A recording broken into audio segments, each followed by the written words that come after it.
Très heureux de vous retrouver pour une semaine d'édition spéciale tramway de Nice. Oui, on continue et ce sera le cas jusqu'à dimanche. On va vous proposer plein de choses. On est installé à Nice, direction Charles Herrmann, puisque le tramway est là. Il dort calmement, juste à côté de nous. Et on va y passer la prochaine demi-heure, puisque vous le savez si vous étiez déjà avec nous hier, on va continuer de vous faire découvrir le tramway en long, en large, en travers et surtout ceux qui font le tramway de Nice, mais pas que. On parlera des bus, on aura des conducteurs de bus, de tramway, on aura tout le monde. C'est simple, tous les gens qui font le tram seront là dans cette émission cette semaine. Et ça continue aujourd'hui avec deux invités, un caricaturiste qui m'a suivi dans la rame, il sera là, on vous le présentera tout à l'heure aussi. Bref, l'émission spéciale tramway de Nice, ça commence maintenant.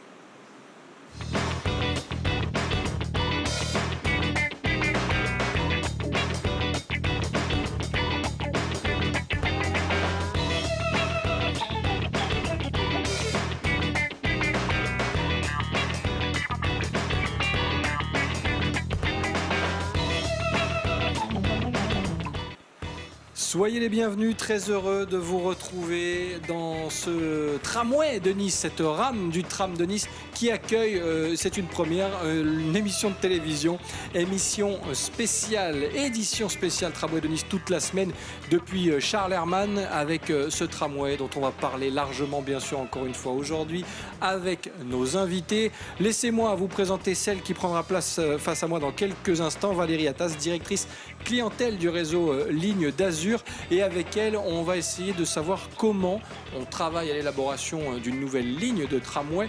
Parce que vous allez le voir, il faut penser à tout et à tout le monde aussi. Ça n'est pas forcément évident. Elle nous expliquera tout dans quelques secondes, puisqu'elle nous rejoindra sur ce plateau installé ici dans cette rame du tramway. Dans quelques minutes, on ira rendre visite à Fabrice Rodrigo, qui lui est directeur clientèle adjoint. On parlera notamment de la présentation des réseaux sociaux, on parlera chiffres, on parlera bien sûr de tout cela avec lui.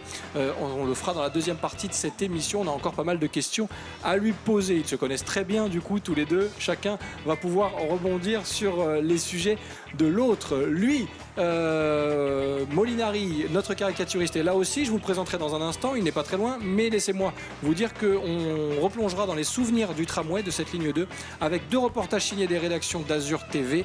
Vous découvrez le premier en images. On est du côté du port de Nice. C'était en septembre 2015. Et oui, le temps passe très vite. Les débuts des chantiers sur le port de Nice, on retracera un petit peu ce parcours dans quelques minutes. Et à la fin de cette émission, alors lui, on l'a attendu.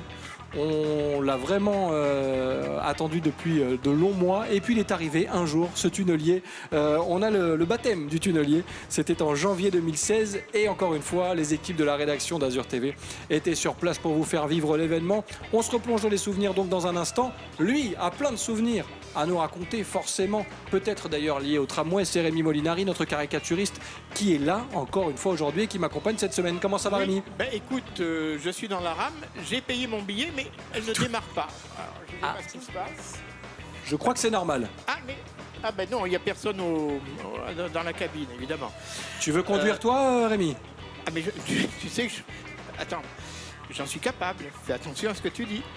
Fais attention. Parce que si je la démarre, là, ça va embarquer les caméras, les câbles, les spots. Et voilà, Ilan qui est face à moi, on va pas être content. Par contre, si tu te mets dans le poste qui est derrière toi, tu vas pas aller loin parce que 20 mètres après, il y a un mur, hein, Rémi. Il faudra que tu traverses et que tu prennes l'autre poste, l'autre cabine. Ah, oui, c'est vrai. Okay. C'est vrai. Ah, tu vois, c'est vraiment pas mon métier. Ah. Bon, voilà, écoute, je laisse Fabrice aller vers toi. C'est Valérie qui va venir surtout déjà. Et Fabrice, j'irai le rejoindre après. Ah, voilà.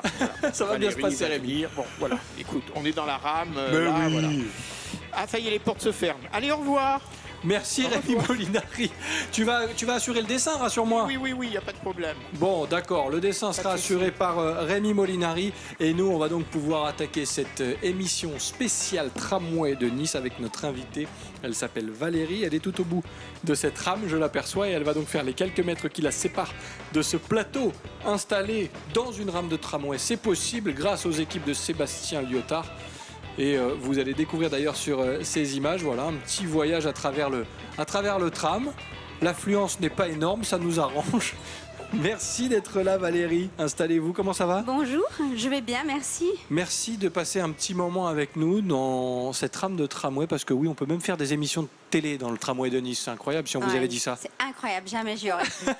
Et en plus, vous allez y participer, si ça, c'est pas excellent. Alors Valérie, on va essayer d'en savoir un petit peu plus sur votre rôle, parce que directrice clientèle, ça veut dire beaucoup de choses. Donc on a envie de savoir, à proprement parler, en quoi consiste votre rôle, votre poste finalement. Alors, directrice clientèle, c'est vraiment s'occuper de tous les aspects clients.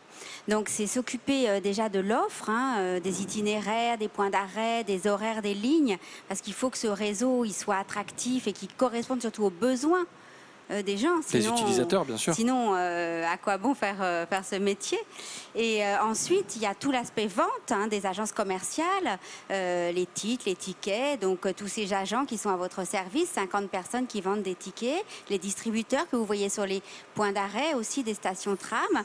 Et après, il y a toute l'information qui est aussi cruciale, puisque il faut bien diffuser sur le site internet, vous répondre au téléphone, pour que tout le monde ait le meilleur renseignement possible. Alors, forcément, ça fait beaucoup de monde à satisfaire. Oui. Est-ce qu'on arrive à satisfaire tout le monde? C'est difficile. Alors, c'est très difficile, mais néanmoins, c'est notre métier et vraiment on s'y attache vraiment chaque jour et avec beaucoup d'engouement. Je dirais dans le service, tout le monde a l'esprit client. On est vraiment à l'écoute.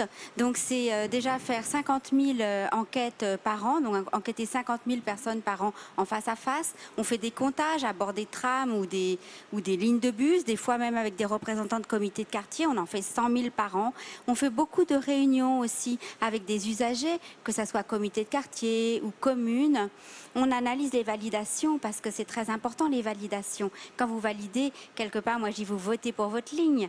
Donc on voit à quelle heure les gens ont validé, sur quelle ligne, comment ils utilisent. Et tout ce dialogue sans arrêt que l'on a vraiment avec l'usager et avec nos conducteurs, qui sont nos ambassadeurs sur le terrain et qui sont si précieux et qui nous remontent beaucoup d'informations. Alors on leur a donné la parole hier, ce sera le cas encore tout au long de cette semaine. Finalement, il faut... Et votre métier, il est là aussi, c'est identifier les besoins. Oui, tout à fait. Mais ça demande un travail, c'est un travail minutieux qui prend des mois et des mois, finalement. Alors vous voyez, là, pour repenser ce réseau de bus en harmonie avec les lignes de tram, on a démarré en 2013. Donc vous vous imaginez le temps qu'il faut. Parce qu'au début... 2013, c'est le lancement de la ligne 2, finalement. C'est le lancement de la ligne 2. Dès le lancement, on s'est dit, il faut repenser ce réseau de bus pour qu'il soit en harmonie avec les lignes de tram et surtout que l'on étende cet effet tram aussi loin possible sur les territoires et que tout le monde en bénéficie. Donc, on a commencé donc à faire toutes ces enquêtes, ces comptages. On a recueilli toutes les demandes des clients par mail, par courrier, lors des assemblées. On a des immenses tableaux, on dirait des grandes radeliers. Et grâce à ça, on a tricoté ce nouveau réseau au plus près des besoins des usagers. Véritablement. Donc là, on revient à la question du départ. Est-ce qu'on peut satisfaire tout le monde?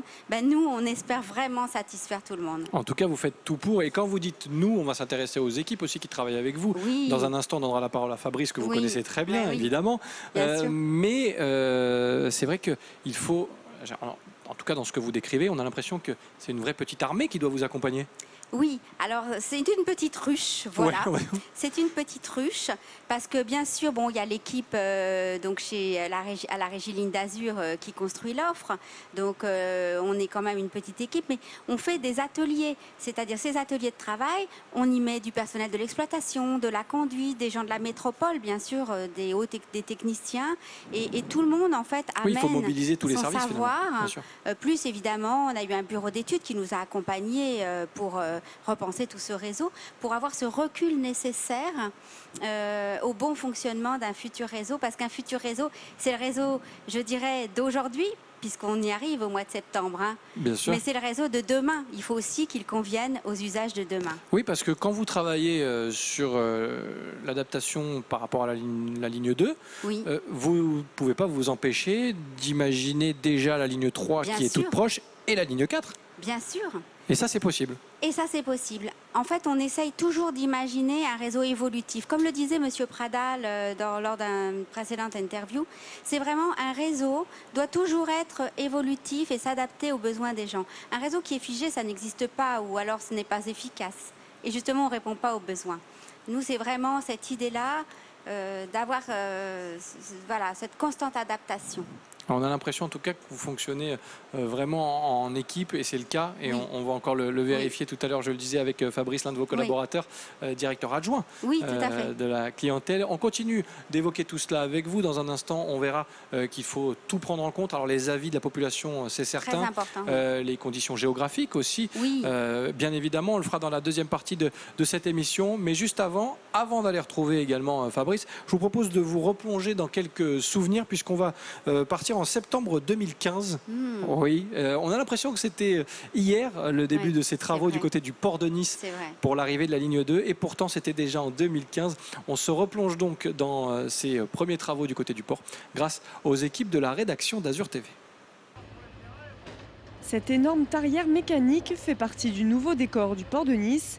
Elle sert à planter 200 pieux dans le sol, censé supporter une usine de traitement de déblais produit par le tunnelier du tramway. Ici, les déblais seront séparés, la partie gravier, sable, séparée de la boue et de l'eau.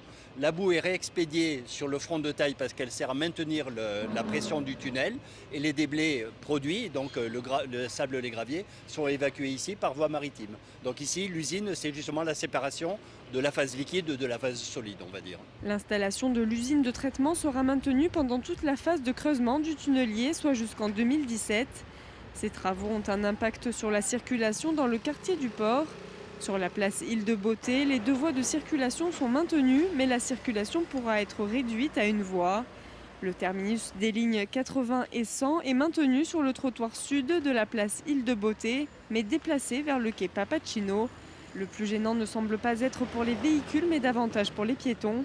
Ils sont obligés de slalomer près des voitures à cause de l'absence de trottoir, mais ils ne semblent pas trop perturbés. Effectivement, il me semble que la signalisation piéton est pas très complète, mais non, de toute façon, il faut que les travaux se fassent, il n'y a pas de souci. À part traverser la rue, ça n'a pas changé grand-chose, donc ça va. Les délais devraient être respectés. Le tramway fera son apparition sur le port en 2018. Voilà, on s'est donc replongé dans quelques souvenirs. On était en septembre 2015. Eh oui, ça ne rajeunit pas. Mon cher Fabrice, bonjour, comment ça va? Bonjour, très bien, merci. Merci d'être là. On va passer un petit moment ensemble puisqu'on a discuté avec Valérie. On ira la retrouver d'ailleurs dans le tramway dans quelques minutes. Vous travaillez en étroite collaboration avec elle, forcément, puisque vous êtes directeur adjoint clientèle. Tout à fait. Au sein du réseau Ligne d'Azur. Un mot sur ce poste aussi. Comment vous travaillez justement avec Valérie? Parce qu'elle nous a expliqué l'ampleur des travaux. Quel est votre rôle à titre personnel, Fabrice? Alors, à titre personnel, je vais plutôt être sur l'information et en particulier le côté digital. Donc, c'est vrai qu'on connaît déjà le site internet Ligne d'Azur, où il y a 17 000 connexions quotidiennes, donc qui permet d'avoir toute l'information sur les plans, les horaires, les itinéraires. Et ce qui a permis de préparer le réseau de septembre, donc qui va arriver dans quelques jours. Bien sûr. Et là, vous pouvez retrouver toutes les informations. Et en fait, le cœur de notre site internet, finalement, c'est notre calculateur d'itinéraire, c'est notre GPS. Vous mettez votre point de départ, vous mettez votre point d'arrivée, vous mettez la date du 2 septembre et ça vous donne le nouvel itinéraire avec vos nouvelles lignes. Donc vous pouvez déjà préparer votre itinéraire en avance. Le tramway 2.0 finalement, le développement des bus aussi, on en parle largement. Cette communication, notamment par le digital, elle est prépondérante aujourd'hui et j'ai envie de dire que les utilisateurs ou les futurs utilisateurs qui peuvent parfois, ça peut arriver, se plaindre un peu des travaux et ça c'est normal, les travaux prennent de la place et prennent du temps, c'est logique pour arriver à un résultat, mais ils permettent justement, cette communication sur les réseaux notamment permet de préparer au mieux et de communiquer par définition, et c'est ce qu'il faut auprès des futurs utilisateurs. Je vais vous donner un chiffre. Les Twitter, Facebook, Instagram et bientôt YouTube ont été lancés en fin d'année 2018 et ça y est, on a dépassé le cap du 1 million de vues. Ah oui, d'accord. Donc, en même pas une année donc. Exactement, en à peu près 6 mois. Et on est à 220 000 vues par mois sur Twitter, Facebook. Donc, ce qui permet d'avoir cet échange interactif sur nos 2 comptes principaux.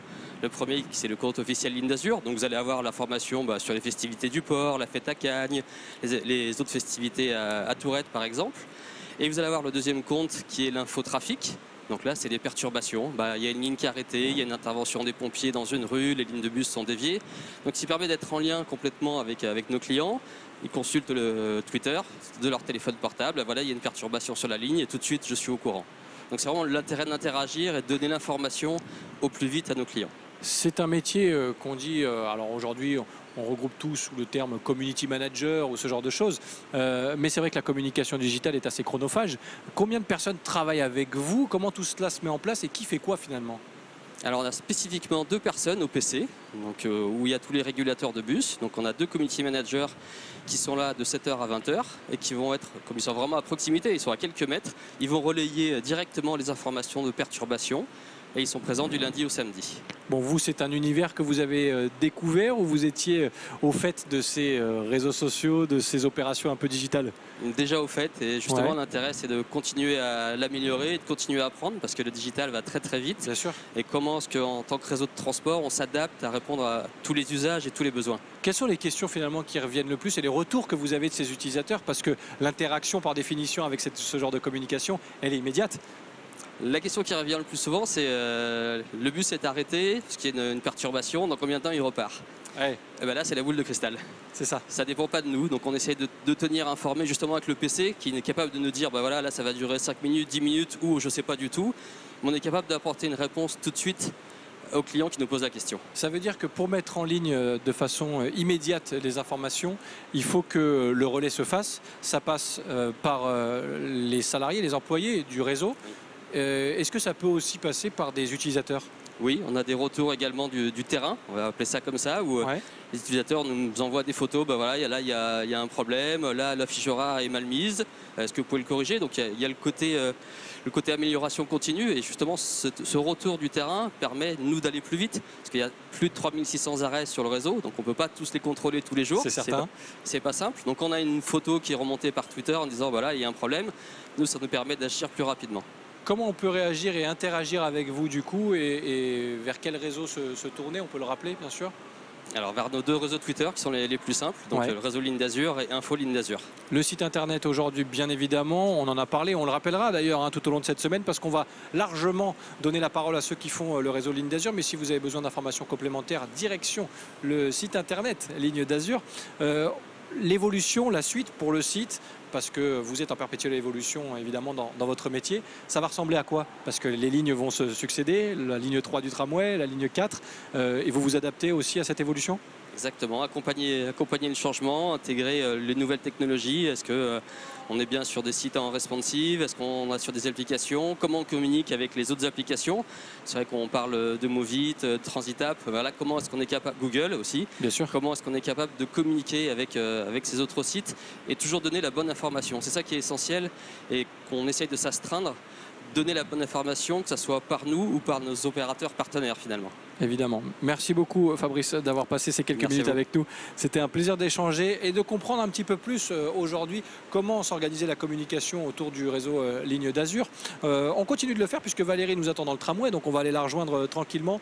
On vous rappelle le site internet du réseau Ligne d'Azur pour toutes les informations complémentaires. Janvier 2016, baptême du tunnelier, ça vous parle? Il y a quelques années, c'était hier et c'est maintenant. On a l'impression qu'il a toujours été là finalement. C'est vrai, hein, ça fait 3 ans maintenant. Et pourtant, les travaux ont bien avancé. Aujourd'hui, on peut l'emprunter. Le baptême du tunnelier, c'était un sujet des rédactions d'Azur TV. Petit retour dans le temps. Nous sommes en janvier 2016. Un baptême au champagne, la roue de coupe a été inaugurée dans les règles de l'art. Il s'agit de l'élément principal du tunnelier qui va grignoter le terrain. La pièce de 10 mètres de diamètre pour 120 tonnes répond au doux nom de Catherine, en référence à la rue Ségurane où se déroulent les travaux. La roue de coupe maintenant va être fixée à l'avant du tunnelier, donc à tout l'ensemble qui est la jupe à l'arrière, qui est la partie qui est enfoncée dans le terrain en même temps que ça tourne. Donc elle comprend toute la motorisation qui permet d'entraîner la roue de coupe en rotation. Et derrière ensuite, on va mettre tous les équipements qui servent à la logistique de l'installation. Donc tout ce qui permet de mettre en place les voussoirs qui constituent le revêtement du tonnelier, le revêtement définitif. Donc il est mis en place au fur et à mesure du creusement. Cette première partie du tunnelier, appelée bouclier, sera assemblée sur place durant 2 jours. 2 mois seront ensuite nécessaires pour assembler la totalité du tunnelier, qui mesurera au total près de 78 mètres de long. Grâce à lui, le bétonnage du tunnel sera réalisé en même temps que le creusement. Le tunnelier progresse en fait par pas de 1,20 m, c'est-à-dire le tunnel fort 1,20 m en étant poussé. Une fois qu'il est avancé, on met à l'intérieur les voussoirs qui constituent le revêtement, donc le bétonnage de l'anneau du tunnel. Et ensuite, on s'appuie sur ce revêtement pour refaire une avancée de 1,20 m. Et c'est ça qui nous conduit à la vitesse moyenne de 10 mètres jour, qui doit être la vitesse atteinte par ce tunnelier. Le tunnelier pourra donc débuter son œuvre en avril prochain. Il devra creuser 3 km 200 sur les 11 que compte le tracé de la ligne 2. Et voilà, je vous le disais, on continue de remonter le temps et on vous fait revivre grâce aux rédactions d'Azur TV tous les reportages qui ont été réalisés pendant ces nombreuses années, qui ont vu l'arrivée du tramway, la ligne 2 en tout cas, du tramway à Nice. On continue largement d'en parler avec notre invitée Valérie Attas, directrice clientèle chez Ligne d'Azur. Alors forcément, on a vu Fabrice tout à l'heure qui nous a parlé de la communication digitale notamment, et de l'information sur le site internet. Vous avez évoqué le vaste chantier qui était le vôtre pour pouvoir mettre en place une ligne comme celle-ci. Un mot avant d'évoquer encore une fois le développement de cette ligne et de parler des bus à effet tram. Un mot sur vous, parce qu'on a envie de savoir aussi comment vous avez atterri dans cette aventure. Comment ça s'est passé tout ça ?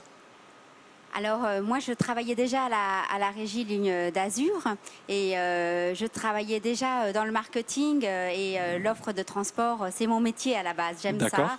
Et de ce fait, je suis tombée dans ce projet de manière tout à fait logique et avec beaucoup de passion. Ben, ça se voit en tout cas, c'est pour ça que c'est très agréable d'échanger avec vous parce que vous êtes passionné et pourtant, je le disais, l'ampleur du chantier est énorme.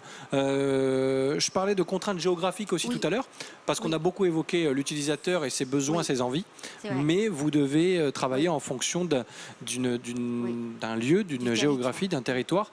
Et ça non plus, c'est pas forcément évident à chaque fois. Tout à fait. Alors c'est vrai que je vous remercie de poser cette question parce que finalement c'est un des fondements de la construction d'un réseau de transport. Ici, la géographie contraint beaucoup les voiries, donc contraint beaucoup les transports collectifs. Parce que même par exemple, si on a beaucoup de monde à transporter, si la voirie est toute petite et très sinueuse, on va être obligé de mettre vraiment des petits bus. Et on ne pourra pas passer où l'on veut, on ne pourra pas faire demi-tour où l'on veut. Donc ce territoire qui est magnifique et formidable, finalement contraint beaucoup l'architecture même du réseau. Et d'un autre côté, on a ici Christian Estrosi et l'ensemble des élus qui sont très visionnaires et qui avaient vraiment de grandes ambitions et on a vraiment repris leurs ambitions qui sont dans les documents d'urbanisme pour pouvoir aussi adapter ce réseau à cette vision futuriste. Bien sûr. Alors lui aussi est très visionnaire, il peut même lire l'avenir, il paraît. C'est Rémi Molinari qui est au bout de cette rame de tramway et je voulais lui donner la parole parce que je sais qu'il écoute attentivement cette émission spéciale tramway, Rémi Molinari, pendant qu'il vous dessine. Alors là par contre je ne suis responsable de rien, ma chère Valérie. Rémi, est-ce que tu m'entends? Oui, je t'entends. Est-ce que tu as une question? Oui, comme Valérie s'occupe du service marketing, je voulais savoir au niveau tarification comment ça se passe. Je peux prendre une carte à l'année, combien elle coûte, ou je me contente de prendre mon billet de 10 voyages à 10 € je crois. Voilà, je voulais avoir quelques renseignements sur la carte à l'année ou semestrielle ou trimestrielle. Rémi prépare ses petits voyages quotidiens. Voilà. Bon, merci Rémi pour la question. C'est une très bonne question parce qu'en effet, les tarifs des abonnements sont très attractifs sur la métropole lilloise. Et si vous voyagez souvent, abonnez-vous parce que vraiment, vous en tirez un grand bénéfice financier financier, mais aussi en termes d'usage. Vous pouvez voyager quand vous voulez, où vous voulez, bénéficier aussi du stationnement dans les parkings relais Parc Azur, et tout ça avec votre abonnement. Donc en fonction des tranches d'âge, du fait que vous soyez salarié ou pas, vous avez différents niveaux de prix, différents avantages. Et on fait aussi des avantages clients au service dans le service marketing, pour que quand on est abonné, eh bien, on a des tarifs réduits au cinéma, par exemple, et d'autres avantages. Ça va intéresser Rémi. Rémi ? Oui. J'ai l'impression que ça va t'intéresser, ce genre de petites promotions, de petites infos qui permettent de faciliter, puisque c'est votre but, de faciliter la vie du voyageur. Tout à fait. Et puis ça permet aussi de rendre ce type de transport ludique, de faire des cadeaux, des promotions, des offres comme ça. Il faut que le transport en tram change de nom. Il ne faut plus qu'on appelle ça du transport en commun. Il faut qu'on appelle ça du transport collectif, du transport ludique, du transport tout court. Mais qu'est-ce qui te plaît? Parce que tu nous as dit depuis hier que tu étais un utilisateur régulier du tramway. Oui. Qu'est-ce que tu trouves comme avantage, toi? On parlait d'avantage avec Valérie à l'instant. Qu'est-ce que tu trouves comme avantage de voyager en tram? J'ai une station au pied de chez moi. Oui. Et lorsque je vais dans le centre-ville, pour le moment c'est Nice Étoile, c'est là où je vais. Ensuite je circule à pied. Voilà, donc c'est parfait. Et ensuite, la rapidité. Le tramway souterrain rappelle un peu le métro parisien en quelque sorte, et de par la vitesse. Donc on va d'un point à un autre très très rapidement. Ça, c'est intéressant. Parfait. J'ai hâte qu'il aille jusqu'à Cannes-sur-Mer, voire Antibes. Je dirais même s'il pouvait monter jusqu'à Saint-Martin-Vésubie, ça m'arrangerait. Et qu'il te dépose devant chez toi. Merci. Encore mieux, j'irai pas jusque-là. Et ça m'étonne que tu n'aies pas demandé un arrêt de tram Molinari encore, mais ça va pas tarder d'ici dimanche. Non, ça, écoute. Oui. Je m'en occupe. Oui, on est bien d'accord, j'avais bien compris. Merci Rémi, dans quelques minutes on découvrira ton dessin. Valérie, il nous reste quelques minutes à passer sur ce plateau. On continue à parler de votre métier, vous l'avez évoqué. Et je voudrais qu'on évoque bien sûr, avant de terminer, les lignes de bus à effet tram. Ah oui. Alors qu'est-ce que c'est? Ah oui, alors ça c'est une grande nouveauté du réseau dont tout le monde bénéficiera le 2 septembre. Alors, ces lignes à effet tram, c'est vraiment une volonté d'avoir des lignes de bus qui fonctionnent comme des tramways. Donc c'est vraiment d'étendre cet effet tram plus loin sur le territoire. Donc ce sont des lignes qui fonctionneront de 5h à 1h du matin. Il y en a 5 sur Nice, mais aussi jusqu'à Saint-Laurent, Cagnes et même jusqu'à Vence. Et ce sont des lignes à forte fréquence que l'on peut utiliser de manière intuitive, vraiment sans avoir vraiment de fiche horaire, un peu comme les tramways. Et ces lignes-là donc remplaceront les services de soirée Noctambus que les usagers connaissent actuellement. Et ça permet encore une fois de s'adapter et de faciliter la vie des utilisateurs, parce que effectivement il y a des travaux en cours. Encore, c'est pour ça que ça a été pensé. C'est pour ça que ça a été pensé. En fait, ce nouveau réseau, c'est vraiment l'occasion d'un réseau plus clair, plus lisible, mais vraiment plus attractif, intuitif, et d'offrir aux usagers la possibilité de se déplacer donc avec des trams, des lignes à effet tram, et vous le verrez par la suite, complétées par d'autres catégories de lignes essentielles, mais même des petites lignes de quartier de proximité, pour que chacun trouve la ligne adaptée à son besoin et puisse se rendre là où il veut en toute liberté. En tout cas, on voit que vous avez mis tout votre savoir-faire, votre expérience et votre passion, comme on le disait tout à l'heure. La suite, avant de terminer, on évoquait la ligne 3, la ligne 4. Vous avez déjà donc du coup travaillé largement. Vous savez déjà quelle direction vous allez prendre. Ah oui, on sait déjà quelle direction on va prendre. Parce que vraiment, toujours l'idée, c'est de... Là, on va bouleverser les habitudes, mais pour un mieux.